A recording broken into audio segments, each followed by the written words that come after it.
By the end of this video, you're gonna be able to create a perfect lead magnet for your newsletter so that you can grow your newsletter with quality subscribers as fast as possible without overpaying and overspending on ads, or even better, without spending anything on ads, while actually making money from free growth. So stick around to the end of the video because I'll show you step by step how to find a perfect lead magnet idea, what are the cons and pros of some lead magnet ideas, and also I'll share exactly how I grew my newsletter to something like 15,000 subscribers, and I already sold that newsletter, and I've sold actually 2 newsletters, so we'll more updates on that later. I might record a video on that, but let's stick to the lead magnet thing for now. And I'm gonna go ahead and share my screen here. So, all right, I think this is the Google Doc that we're gonna be going over. So, how to create a perfect lead magnet to grow your newsletter with quality subscribers. Well, the first thing, let's define a goal of the lead magnet. So, the goal of the lead magnet is to convert a stranger into a subscriber so you can build trust and prime them for your offer by quickly solving their problem. So essentially, you want to build trust. And to build trust, you want to show that you can help them later by actually helping them first. So that's that's the essence of the goal of the lead magnet. Now, your offer might be just a free newsletter, and it's still good because free newsletter, it still provides value, but it's a very easy way to get people in. So that's the pros of the lead magnet. It's a very easy yes.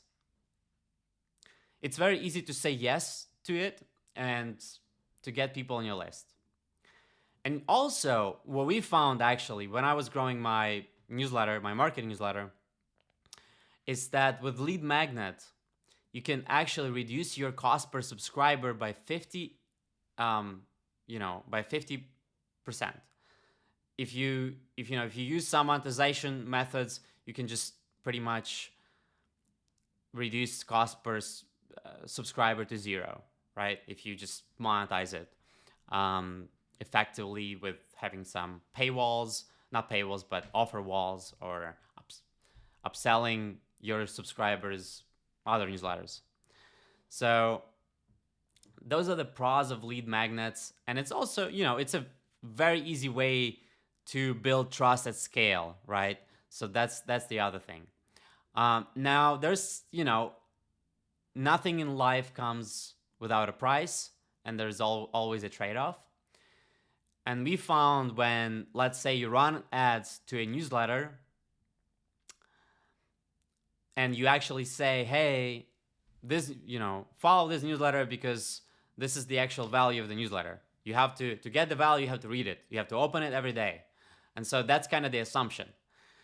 If you run ads like these, you will get higher quality people. But it's gonna come at a price. You might necessarily break even on them, or like it's generally more challenging to do that. So lead magnets make economics much better, but it can be a trade-off, right? So let's talk about cons of lead magnets, because lead magnets might not be for everybody. So lead magnets are free, and that means they have inherently a lower perceived value, unless that audience trusts you already, right? So the other downside of this, lower perceived value, is that people are less likely to consume them. Because if we get something for free, we're less likely to spend time on that. Because let's say you get a book for free from the event, you would less likely to read it. Whereas if you bought that book, you would already invested some money, and you'd more likely to read that book, for example. Lead magnets also attract freebie seekers. And because your relationship is started with a free, they don't pay you, it's harder to convert them into paying customers or subscribers. Much, much harder. And we've done those tests, and it's proven to be extremely challenging. Well, I don't. There's a chance we've done it wrong, but just like from the foundational principles, you start a relationship, and it's just harder to move it to a different type of relationship. It's still possible, and it's doable. And so, also, subscribers that you get, email subscribers that you get with lead magnet will typically have lower open rate, click-through rate in your newsletter compared to ads or posts advertising your newsletter specifically, right? So that's something we already talked about. And they might want to subscribe because of your lead magnet, not necessarily because they want to read your newsletter. And solution to this problem would be, first, you want to get the right people in. And that means you want to tie your lead magnet to the content you put out in your newsletter. So it should be very similar, and it has to be highly relevant to your ideal audience, and actually has to be useful content. And that way, it's kind of like they came for one thing and they stayed for the different thing. So, and that's essentially how you make this work. So it's not a con if you know how to make it work, right? So now, what are the best lead magnets, right? So the best lead magnets. The best lead magnets are, I'll tell you just kind of their characteristics, right? So the best lead magnet for you would be a lead magnet that creates a problem you can solve next. So I'll give you an example. This lead magnet generated, I don't know, a lot of newsletter subscribers. I don't remember how many. I don't have that data anymore. But it's a free ad that basically generated 100,000 views. So, and it's 100 plus hooks for Facebook video ads, right? And so what I've done here is I've qualified my audience, my ideal audience, and I've given them something they desperately need. Because without hooks, with good hooks, you can actually scale your ads so much faster. Because you want to test hooks and do all these things, right? So if I had a newsletter about hooks solve the problem of let's say, okay, you have a winning ad, you want to test new hooks. That's it, right? So if they want to create more ads, more hooks, they could come to me, and I've had leads coming to me through this lead magnet, and they loved it. They said they tested hooks, and they wanted to be my clients. Now they might not be qualified, so that's the other thing, right? They might not have a budget, but I've had people and quality leads and obviously unqualified leads, just because this would attract a lot of people, and it's okay. So another characteristic is essentially something that people would typically pay for. So if you see that people would pay for something and you can give that to them for free, that would be super valuable lead magnet. Now, another characteristic is a very good lead magnet has to be easily consumable and very easy to use, right? So it shouldn't require a long time commitment to get value out of that lead magnet. And so, for example, if you say you give away a book, so I recently got a LinkedIn message. Somebody is like, "Hey, I wrote this book about this, and do you want this? Do you want that book?" I said yes. And I don't think they might have sent it, they might have not sent it, but I'm like, oh my God, another book. That's probably gonna be super long to read. So unless they say it's only like 60 pages or 50 pages or 30 pages, then I'm like, okay, I'm down. But if it's like 300, 500 page book, that's really, a lot of people like just buy books and don't even read. So if it's free, that's even less likelihood that they're gonna read. So you want to have your lead magnet provide fast value, and it should be instantly usable. And the other thing, it should solve one specific problem. Now there's caveats to these, and we'll break those things down in a few minutes. But I want to give you just some examples of really good lead magnets. So obviously this one is kind of like a template, right? It is a template. It gives you just hooks. Got a lot of likes, a lot of comments, almost 1,000 likes, 1,000 comments. So that's pretty cool. Oops. So there's these are some of the examples. So for example, it's a tool. A tool is the best lead magnet you can create because, and there's so many stories of software companies generating a lot of money just because they created that simple, easy to use free tool that only requires you to create an account for free. So, and it drives SEO traffic and it's free. And if you properly execute it, this can be a backbone of your business. So it doesn't have to be a tool, it can be any of these, but SEO long-term potential is huge. So yeah, tools. So for example, like AI upscaler tool. And you can see there's so many of them. So many of them.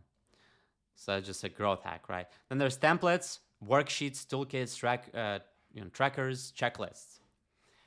And not a good examples of lead magnets are long ebooks or long courses, unless your audience asks for them explicitly and you see high demand. So if you have your audience actually saying you, hey, I have this problem, help me solve it, and I need, and to solve it I need like an ebook or something, or a long course or whatever, or that's the only way to solve that problem. So you give it to them. I mean, it's still better if you sell it to them, obviously, but if they specifically ask, you can experiment, right? There's no harm in experimenting. Case studies also are good, as long as they show them a unique mechanism. And I think I've done a poor job with case studies. Like if you look at my Twitter, I have some case studies, but they're pretty, I get it, pretty short, I'd say. So now on to the next one. How do you, we know what are the pros and cons of lead magnets. We know what the best lead magnets are. Now, where do we find lead magnet ideas, right? So how to find lead magnet ideas? The first thing you want to do, or just overall generally with a lot of things, you want to look for signals in available data. In available data, and you want to just take those signals and test. So let's break down a few places where you can get those signals and they're available to everybody. And it's going to be things like Twitter, right? So it's going to be Twitter, LinkedIn, ad libraries, Etsy. And you can obviously talk to your customers and prospects. And because you want to find a problem, right? So you want to find a problem, and then, problem, find the problem. And then find a problem that is easily solvable. Well, yeah, like easily solvable. And then with a lead magnet. So that's like the most important thing you want to do. But obviously you can experiment because sometimes people just, like if it's a very unique lead magnet and they didn't know the problem, that can also work too. But it's easier if they're aware of their problem and you tell them, hey, you have this problem, here's a solution. Just get my lead magnet, it's free, right? But also one more thing, I think I'll add it later. So at the end of the video, I just had an idea that I'll share with you at the end of the video because it's very important. So Okay, talk to your customers, prospects. So for example, let's do this together, right? Etsy, there is Etsy work, like, yeah, planner or something. Planner. So many, look how many reviews they got. This one would be a really good planner. So cheat sheet, or cheat sheets are, I think, ultimately very easy.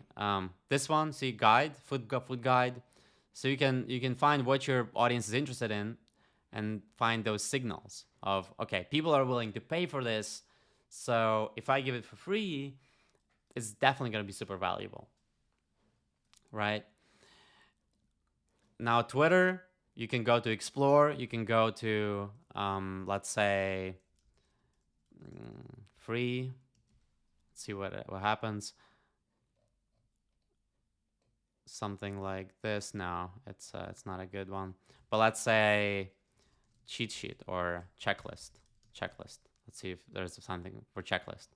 So checklist. See, there's a bunch of these. Bunch of these lead magnets people are giving away. Actually, my post also got a lot of views and a lot of 100 followers at least, and 100 subscribers. So it's pretty cool, right? That's what you can do. Creative checklist, or let's say templates. Templates.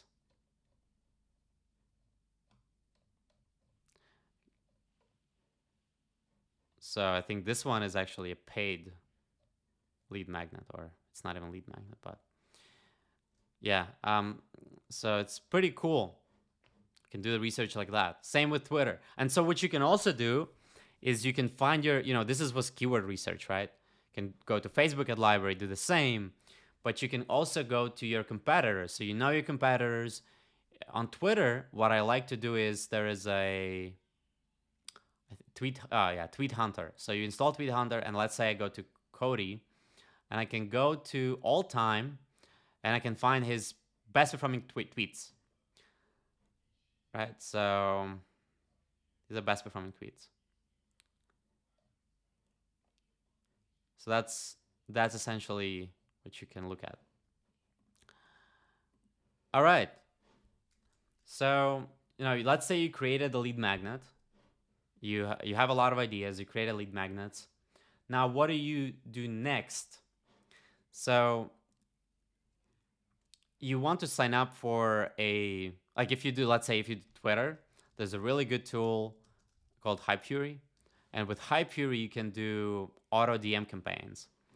So you can go to, and I'll add a link in the video description, but you can go to auto DM campaign, and you can see, and I have like so many of them, and you can create a campaign, and what it'll do is for 72 hours, it will send them that lead magnet. So you can start a campaign, you can add your tweet, and then you can select the action you want them to do. And so requirements for getting sent a DM, right? So if you want them to reply to tweet, you select that, and then you send, you write a message what they'll get, right? The DM they'll get after they complete this action. So that's pretty cool. I love this tool. It saved so much time. And then the playbook of doing these lead magnets, right? So it's like you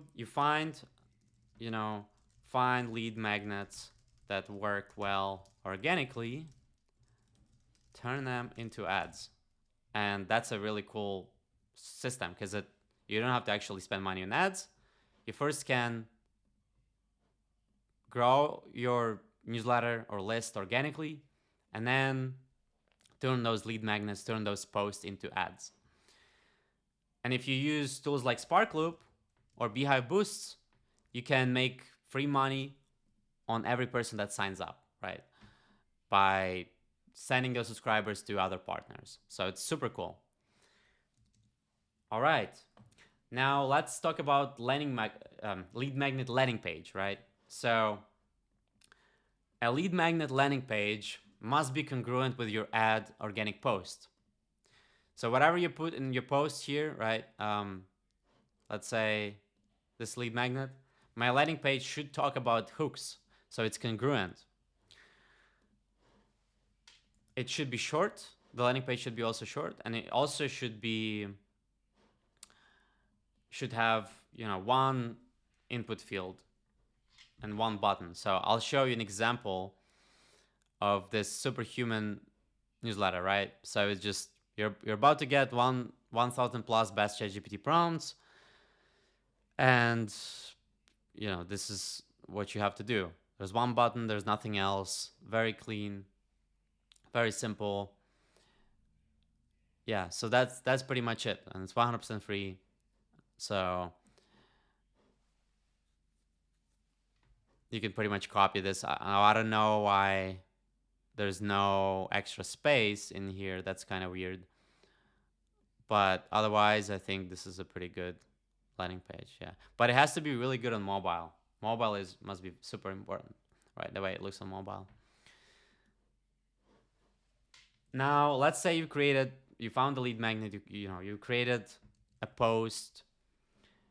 You've set up a landing page.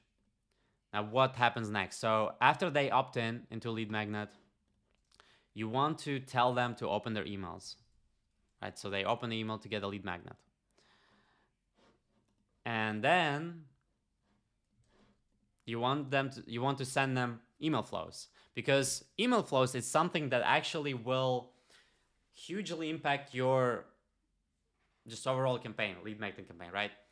So, you know, if you're selling something to them, you want to have quite a bit of email flow sequences, and it can be spread out like one email per week or something. You want to have 1, 2, 3. You want to have higher frequency in the beginning, and then kind of just slow down to weekly. But it really depends on your newsletter, right? You obviously want to provide value in each email, and so they open it and you know, build trust with you.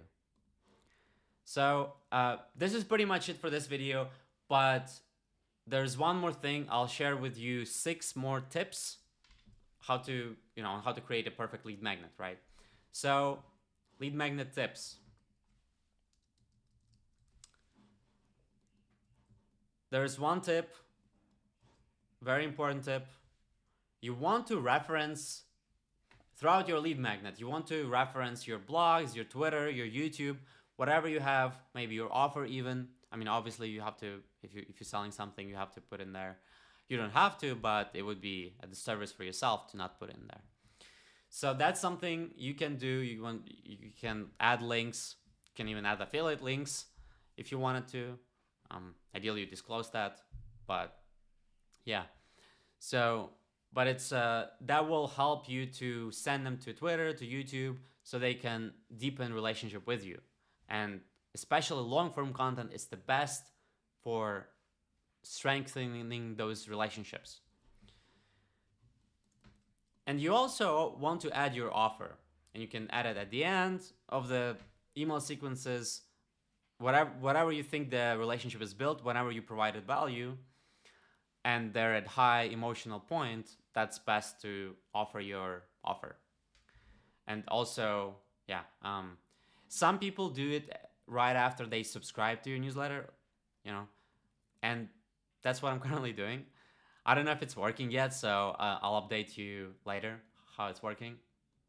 But theoretically, like, I think it depends, right? Depends on what kind of audience it is a lot, because if they haven't built trust with you, then you might not want to put your offer in there yet. But if, let's say, they've been following you on Twitter or LinkedIn, then you can do things like that, I feel like. So make sure your lead magnet is a complete solution to their problem. And your offer solves subsequent problems, right? So that's the ideal case. Your lead magnet solves their problem, because if it only solves half of the problem, they'll be frustrated. erode trust between you and them. So that's not good. Now, the other thing, across your lead magnet, across your marketing, you want to put in, loops. So you want to have open loops in your email flows, lead magnets. So you want to say something like, let's say, make sure you open next email tomorrow at 8 a.m. because I'll share you exactly how to increase your revenue per subscriber or something like that. And don't miss, don't miss the point number 4 in my lead magnet, or step number 5 in my checklist, because that will be super crucial for you, or something like that. So you want to have open loops. You want to tell them what's going to happen, so they're excited about it, and it just increases motivation for them to do the actions in the whole process in your sequence, right? So one more important thing that I'll close out the video is, you don't want to lead with free. Typically that will be just not good for you. So this, I don't think I ever say free here. Yeah, there's nothing free here, right? There's I don't even say free, I just say I'll DM it to you. And it's funny, I once had somebody creating this lead magnet, or not this lead magnet, but somebody created a lead magnet. I followed him, I bookmarked, I commented, and he would send me a lead magnet that is paid, so I have to pay for it. But my expectation was completely that it's free, because I feel like he put something that it's free or something like that, but and I think a lot of people on Twitter are kind of used to all these lead magnets are being free already. So, but you don't ever want to lead with free. So let's say you're running ads, that's just not a good thing. So, because you want to tell them, hey, this is something of value. It's gonna solve your problem, and then it's free, right? So that's even better. Can breathe free. So that's it for today's video. Let me know what questions you have in the comments below this video, and I'll be very glad to answer them, and maybe potentially even record a video to answer all of your questions. So hope you have a wonderful rest of your day. And if you're not subscribed, please hit that subscribe button and the like button. I gladly appreciate that. And see you in the next one.